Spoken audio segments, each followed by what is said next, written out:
mai girma gwamna ko kuma ce makaraban gwamnatin jihar Kano muna kira gare ku da ku zauna ku yi karatun tanasu. Ina ganin layin da ake so a shiga din kamar yadda ake jin raɗe-raɗe in gaske ne to gaskiya ba layi ne mai bullewa ba, domin idan muka kalli gwamnatin baya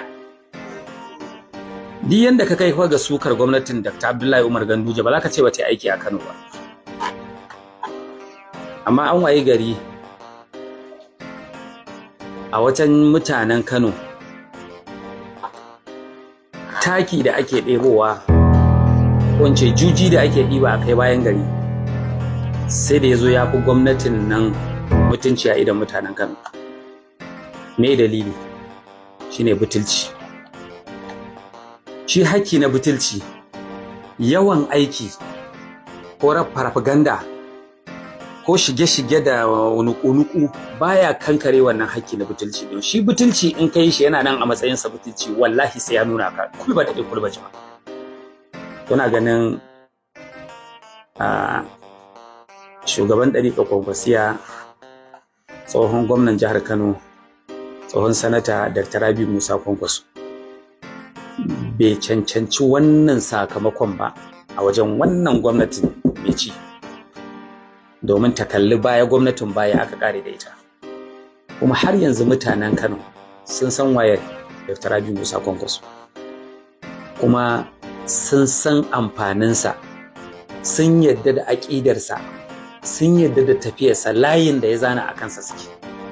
So ina kira ga al'ummar gwamnatin jihar Kano, ina mata kira na soyayya, mune mata kira na ba ma san ta shiga dambarwa. Wannan abin da za ta yi shi ake cewa jifan gafiyar bai, in ya tabbata ba daidai ba ne ta kalli abin da kunnan basira.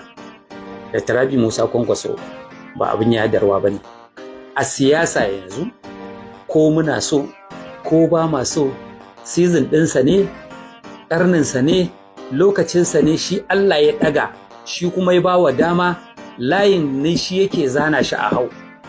Wasu ma na wasu jihohin da sauran wasu yankunan suna gayyatarsa ya shirya musu wasan, suna so, suna marmarin ya zo a shiga da shi cikin tafiyarsu, balle mu da yake anan kuma waɗanda ya kafa, kuma kafawa ba ta yanzu ba.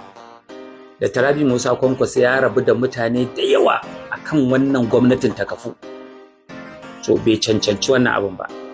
Muna kira ne, kira na dan Allah, kira da kunnan da baki na soyayya, kuma muna so a sa kunnan basira a saurari wannan maganar da muke. Aminu Warkar, Allah ya saka ma da alheri, bayaninka yayi kyau, kuma wannan abin shi ya kamata matasa su, duk inda suka ji wani abu zai gurɓace ya haifar da matsaloli, ya lalata tafiyar gwamnatin jiha kowace iri ce, da su fito su kalubalanci abin, ba sa so su ba da shawara a ɗauka ruwansu, kar su ɗauka kuma ruwansu. Assalamu alaikum.